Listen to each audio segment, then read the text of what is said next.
आउज़ुबिल्लाहिमिनश्शैतानिर्रजीम बिस्मिल्लाहिर्रहमानिर्रहीम। टाटे बच्चों अस्सलाम वालेकुम। रात की topic continue food production and management, class 8 subject science, chapter number 6 exercise part number 5 करो इसी मुकाज तथ मज करो question number 7। Question number 7 one what is the difference between a manure and fertilizer. Difference between manure and fertilizer क्या रात पजाव यह क्वेश्चन पजाव रात पजाव what are manures, discuss their important types बेत पजाव रात व्हाट इज अ फर्टिलाइजर। तो मतलब गो तुम यह क्वेश्चन हेकू तुम आराम सान कर डिफरेंस वन वो मे कॉलम बनमित मैन्योर तो फर्टिलाइजर हेकन answer manure. Difference between manure and fertilizer, manure क्या गो these are organic substances prepared from the decomposition of plants and animals. Manure तो मे रात वन तुम ऑर्गेनिक सबस्टेंसेस प्रिपेयर करान प्लांट वेस्ट या एनिमल वेस्ट ये तुम डिकम्पोज करान पे मैन्योर बनान। तो फर्टिलाइजर अत बरक्स they are mixtures of chemical compounds rich in nitrogen, phosphorus, potassium, etc. manufactured in factories. यम हसा फर्टिलाइजर्स तुम हसा मिक्सचर्स ऑफ केमिकल कंपाउंड्स यम rich in nitrogen, phosphorus, potassium तो बे मैन्युफैक्चर फैक्ट्री मज कर अत मज नाइट्रोजन अलग अलग नाइट्रोजन अत क्या वन बाकी चीज मैदानियात अलग अलग हुत मज इकट्ठे। Number 2 they contain a manure one is they contain a mixture of various nutrients recycled from biomass wastes. यम हसा manure यम contain करा mixture of various nutrients वारिया मैदान यमन मज recycled from biomass wastes Yama recycle करना from biomass wastes। अगर fertilizer वो chemical fertilizers or nutrient specific, that is nitrogen, phosphate, etc. Yama nutrient specific यानी वो खाद यूरिया तथ मज खाली नाइट्रोजन बे तथ मज कहें DAP तथ मज खाली फॉस्फेट बे कहें पोटाश वो तथ खाली पोटेशियम मज बोरान वो तथ खाली बोरान मज कैल्शियम तथ खाली कैल्शियम योत मज बे कहें त न्यूट्रेंट गो यम न्यूट्रेंट स्पेसिफिक ये कि जन मैन्योर न्यूट्रेंट स्पेसिफिक कहें तथ मज हर कह आइटम ब्या क्या क्वालिटी मैन्योर हज they are not in concentrated form यम कंसनट्रेटेड फॉर्मस मज कह कि जन fertilizer they are in concentrated form. ब्या they are not easy to store or transport manure वो यम ईजी स्टोर एंड ट्रांसपोर्ट कर स्टोर ईजी कर सपोज गुह यह हेको आराम सान स्टोर कर कहें यह पिटस मज ये कि जन खाद they are easy to handle and to transport यम ईजी हेको स्टोर कर खादन हंद गोदाम सपोज अत क्या डीलर तुम थवान आज खाद अन तुम नए वरी तक हेको ईजिली तुम ओर योर ट्रांसपोर्ट तक पकन। ब्या they are never harmful to the soil manures यम हार्मफुल जमीन खतर कहें फायदेमंद तो मगर फर्टिलाइजर्स अगर तुम एक्सेसिव क्वांटिटी मज त्रो ज्यादा त्रो जमीनस देन दे आर हार्मफुल तेल तुम हार्मफुल। ब्या question what are question number 8 what are why are weeds harmful what is the use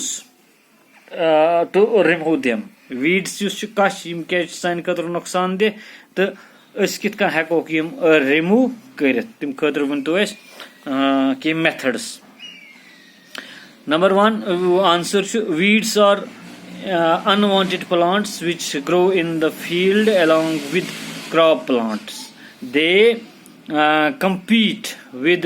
the crop plant for nutrients, for nutrients,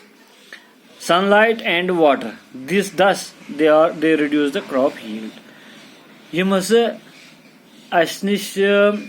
weeds यानी कश यह सनिस जमीनस मज खसान ये बेल वावान अत खसान कश त इस यह कश ये अत खाद दिमो आब दिमो या पश त्रा या कह चीज त्रो इस हसा यह वीड्स बराबर यह गुजा निवान इत प्लांट निवान यानी यह सनिस यह फसल कुलिस लगे सह निवान कुस सह कश निवान तुम वो अगर कश जमीनस मन सह फसल कुल खुद ज्यादा ज्यूट गुमुत ज्यादा जेठमुत ज्यादा ताकतवर तिक सह तमाम अत मादनियात त्रावान खाद त्रावान या आब दिवान सह सोरे यह खान ठीक है वो पज ना थवन अत खास मज कह सह जरूरत कह सह कुन चीज से लगान Now methods to control weeds we kit हेको कंट्रोल कर following methods are used to control the weeds की methods बन कन दित इमो सत हेको weeds control कर कश control कर weeds वना कश गणत गो टिलिंग कथ वना गो टिलिंग गई गणिच process the process of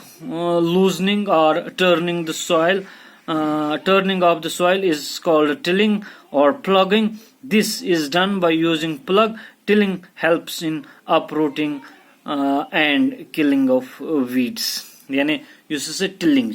go tilling गो सह प्रोसेस ओतर पे वो ये चैप्टर्स मज कंटिन्यू कि अम जमीन ये विबि तुलो लूज करो ठीक से अलवाई सत वन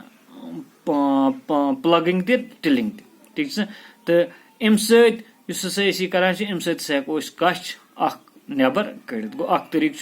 वायो जमीनस मज दान तो कश हेको नबर कड़ ब्या गो manual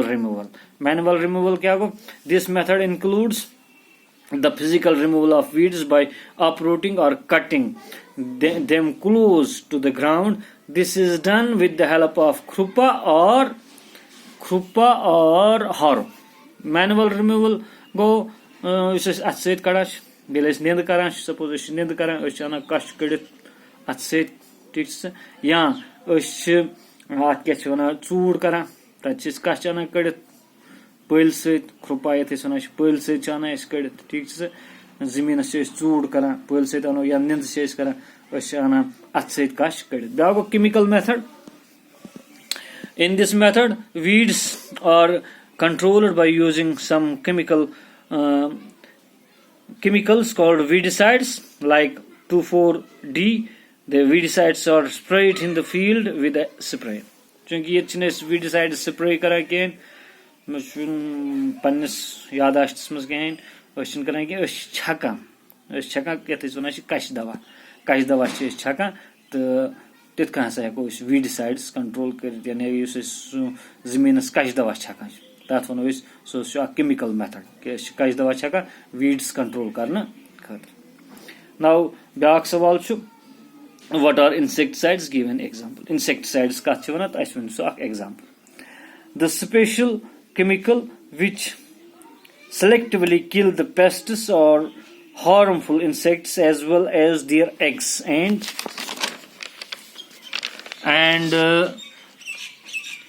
larvae but do not affect the plants are called insecticides or pesticides. Example molython dimicron polython यानी निमस इंसेक्टिसाइड्स गई अद्वियात तुम यमस कीड़े मकोड़े मारन क्रिम क्रूल मारन तो सह स्पेशल केमिकल तमाम यम पेस्ट्स किम यम सान खतर हार्मफुल हाँ या तिहुन लार्वा तुम ठूल त्रावान तिमन खत्म कर तथ दवा वन इंसेक्टिसाइड्स तो बे इफेक्ट कर कह सपोज हक्स लगान मोहर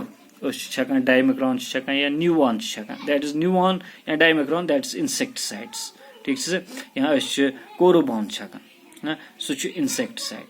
बागन लगान मोहर बागन दवा छकान मुख्तलिफ दवा छकान इंसेक्टिसाइड्स छकान पेस्टिसाइड्स छकान पेस्टिसाइड्स अत क्या स्कैब कर खत्म स्कैब इस बागस इंसेक्टिसाइड्स सह मोहर कर खत्म ठीक है रेड माइट कर खत्म तिमन वन इंसेक्टिसाइड्स तो पेस्टिसाइड्स मज हेक बह मिसाल वन डाइथीन छकान डाइथीन M5 या छकान अत क्या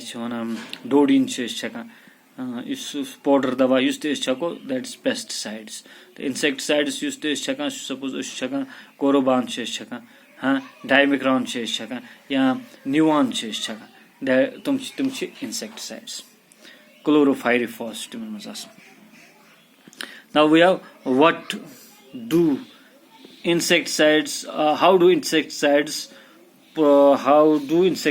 protect crops insecticides protect crops insecticides kill the insects like locusts grasshopper as well as their larvae but the plants are not affected by them insecticides insects kill kara the plants harm kara kehen ethe kana crop protection kara question number 10 inshallah question number 11 yus su karo is paga